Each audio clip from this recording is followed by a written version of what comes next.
So now it's time for the 30-second board, hot topics in the sport. International podium. Well, we already know the damage Jett Lawrence has done in the 450 class. And by the way, his Australian brother, Hunter, was our fast qualifier as well in Philadelphia. But then the 250 class has become an all-time melting pot. You've got Tom Vial. We knew he'd have championship experience because he won on the international stage in MXGP. He's proving that. And then Max Anstey, from the ashes, has built himself one hell of a Supercross career, the Englishman. So really wild to see the different backgrounds and who ends up on these podiums. Yeah, and that's just looking at the podium. If you were ever wondering if this was truly a global type event, a world championship, look through the results. Those guys are on the podium. Vial following the footsteps of all those Frenchmen before him. Jett Lawrence kind of taking the world by storm. And we're not even talking about his brother, Hunter Lawrence, who had so much success in 2023.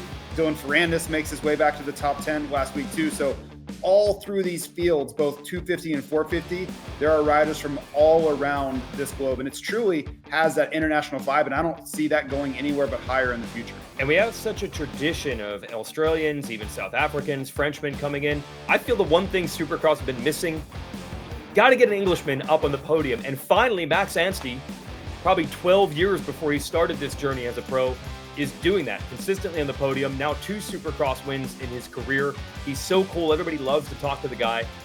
And speaking of international riders, there were some comments about some of the best riders on each sides of the Atlantic. And this was really interesting. I thought the comments made by Jeffrey Herlings about Jett Lawrence said a lot. So let's check out the clip that we have there. Jett, I was talking to Jeffrey Herlings a few weeks ago, and he said you're the fastest rider on the planet indoors and out, and that he's glad you raced in America and not GPs. What is it like to hear that from him, who's been the fastest man on the planet for a lot of his career, have him say that about you while he's still racing and essentially a competitor of the likes of Motocross of Nations?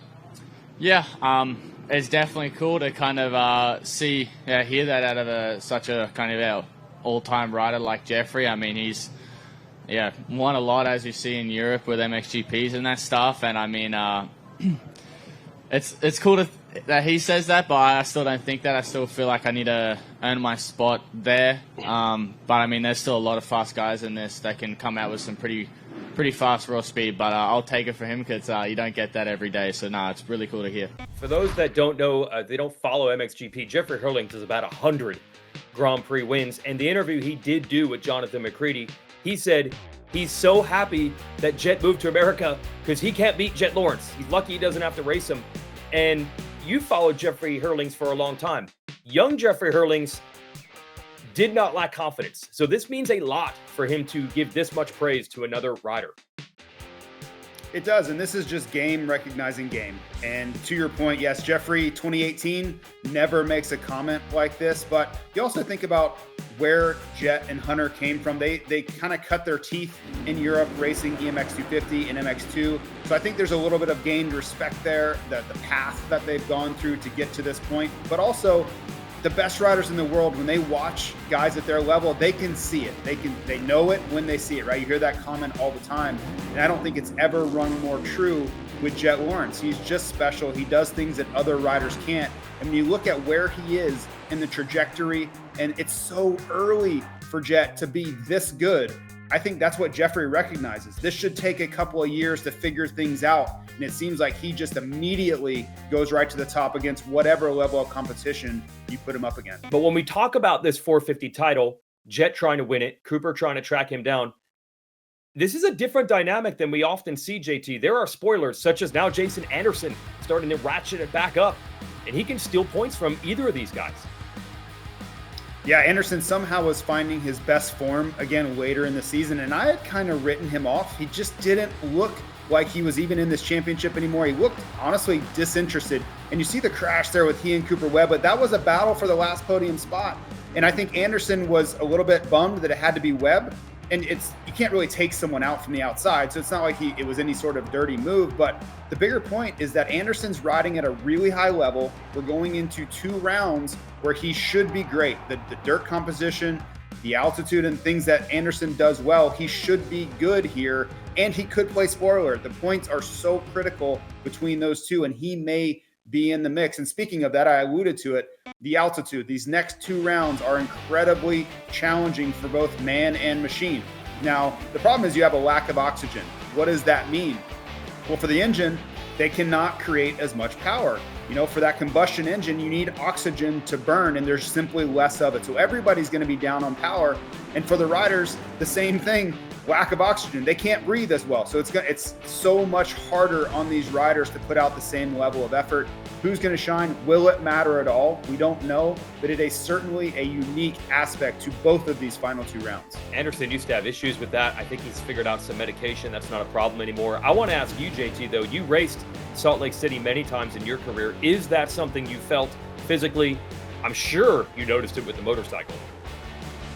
Yeah, it's the first thing you notice when you get on your motorcycle. And I notice it almost off the bike more than on, because you have adrenaline and you have all these things that help you when you're riding.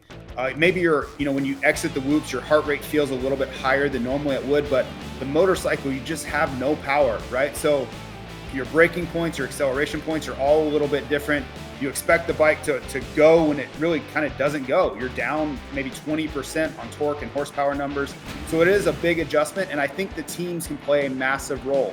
Who has the best technology? Who has the best fuel mapping? Can they bump up the engine compression to match what you would normally feel? So watch for those things. Riders will be making a lot more adjustments to the fuel mapping and the engines than they normally would at any other rounds of the series. Well, we are seeing now more than ever, getting into these margins, these tiny little things. We'll have deep analysis of start gate position a little later in the show with our statistician, Clinton Fowler.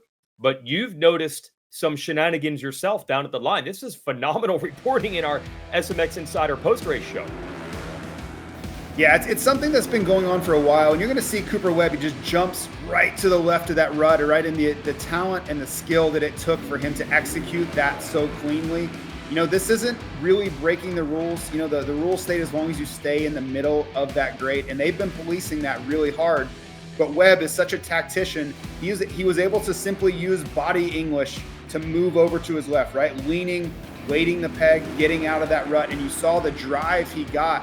Instead of dealing with that deep, rough rut, he got a clean acceleration, and it put him near the front of that start. So it's something that the riders are battling with. Some do it more than others, but you kind of saw what the downside of this was. Malcolm Stewart had to lean to his left and kind of get out of Webb's way, which then creates a domino effect. Everybody to Malcolm Stewart's left is now affected from that. So that's what the AMA doesn't like. That's, the powers that be, that's what they're trying to stop, is one person kind of avoiding a rule or sidestepping a rule, affecting everyone else's start. That's what they don't like. But it's not going to stop, because I don't think they have a real way to police it at the moment. Maybe they create a new rule for it. But it is a very, very big part of these starting strategies as of late. Yeah, I can't imagine a rule actually saying you must go through a rut. I don't know if you can put that type of wording. It's too vague, because there's an entire racetrack full of ruts out there. We have 250 West resuming this weekend. I forgot this. Shout out again to our man Clinton Fowler for reminding me. Last year, a phenomenal battle for the win in Denver between who? RJ Hampshire and Levi Kitchen. That sets up nicely, doesn't it, JT? Yeah, we have a fantastic championship here. And thankfully, Levi Kitchen was able to get up and continue in Nashville. Of course, we want to see him healthy, but he gave us such a gift with opening this championship fight back up. And RJ got the red plate. He's had it earlier in the season. We felt like it was slipping away, but here he is back in the red plate, riding the best arguably he has all season, coming into a racetrack where he bested Kitchen, as you mentioned. So where it kind of felt like the 250 East slipped away from us a little bit, we have this fantastic 250 West championship to look forward to. And speaking of last year, you talked to us about such a great race.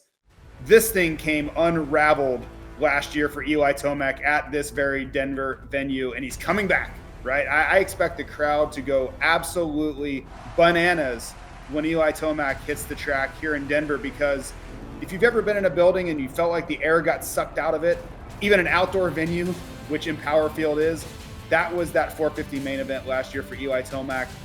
I think all that emotion is still there. These people are going to be so excited to see Eli Tomac. And for me too, I want to see how he responds to all that emotion. Look, I think a lot of us left in Power Field last weekend thinking this could be the last time we ever see Eli Tomac race. But no, he's back. And we got his thoughts on the homecoming this weekend? It's the perfect time. I've been building into this form, that's for sure. So Denver, there's no crowd like it for myself. When we show up there, it's a loud crowd. So yeah, let's go Colorado. Here's the best part. Not just that Eli Tomac is back. Okay, he's only won one race this year, but it is not out of play to think that he could win this weekend.